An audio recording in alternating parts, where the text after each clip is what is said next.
Hello students, welcome back to our channel. Again we are here with a new question of JEE Mains 2025.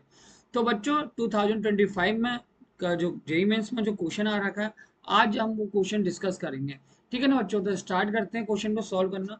तो बच्चों देखो, ये जो question दे रखा है ना, इस क्वेश्चन में क्या बोला है कि मेरे पास एक ए टू बी टाइप का मेरे पास मॉलिक्यूल है, और वो मॉलिक्यूल क्या कर रहा है, डिसोशिएट कर रहा है। ठीक है, तो वो इस तरीके से डिसोशिएट करेगा, two A plus plus B two minus.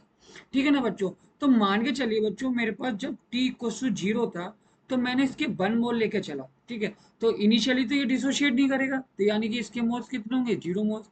इसके भी कितने होंगे, जीरो मोल। मान के चलिए बच्चों, जब मेरा T equal to T time था तो इसके अल्फा मोल डिसोशिएट हो गए। तो इसके अल्फा मोल डिसोशिएट होंगे तो यहाँ पर वन माइनस अल्फा आ जाएगा।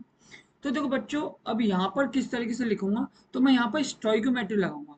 तो बच्चों देखो, मान के चलो इसके एक मोल से इसके दो मोल बन रहे हैं, और इसके एक मोल से इसके एक ही मोल बन रहा है। यानी कि अगर इसके अल्फा मोल डिसोशिएट हो गए तो इसके कितने बनेंगे, टू अल्फा मोल्स बनेंगे।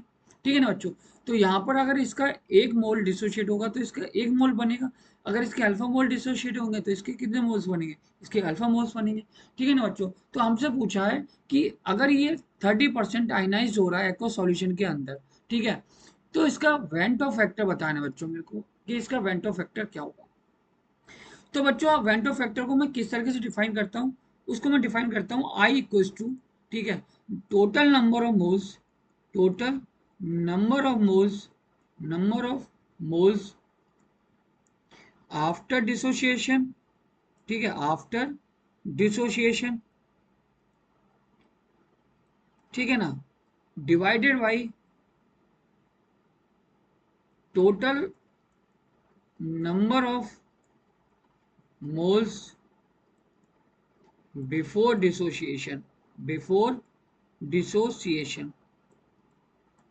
ठीक है ना बच्चों, ये इसका फॉर्मूला होता है। इसको मैं इस तरीके से डिफाइन करता हूँ वेंट ऑफ फैक्टर को।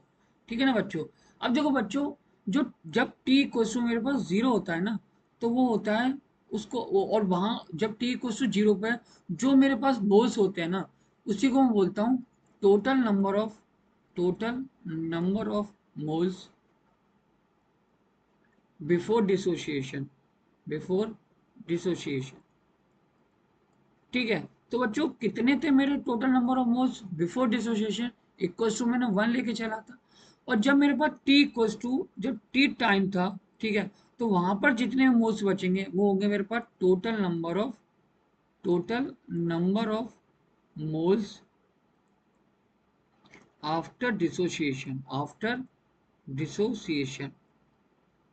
ठीक है ना बच्चों, तो वो कितने होंगे मेरे पास, वो होगा मेरे पास one minus alpha plus two alpha plus alpha. तो बच्चों यहाँ पर अल्फा से अल्फा कैंसिल आउट हो जाएगा, तो वन प्लस टू अल्फा मेरे पास निकल के आएंगे total number of moles after dissociation.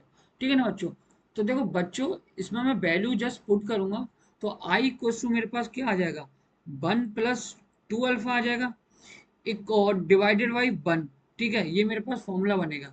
तो आई इक्वल टू अल्टीमेट क्या बन जाएगा, i equal to one plus two alpha बन जाएगा। अब देखो बच्चों, अल्फा की वैल्यू मेरे पास क्वेश्चन में दे रखी है, जो कि दे रखी है 30% आयनाइज हो रहा है। तो इसको मैं कैसे लिखूंगा कि अल्फा इक्वल टू कितना लिखूंगा, 30/100। तो यहाँ से मेरे पास अल्फा की कितनी वैल्यू आ जाएगी, 0.3 आ जाएगा निकल के मेरे पास अल्फा। ठीक है, जस्ट मैं इसमें वैल्यू पुट कर दूंगा, मेरे पास आंसर आ जाएगा। यानी आई इक्वल टू क्या हो जाएगा, वन प्लस टू इंटू 0.3।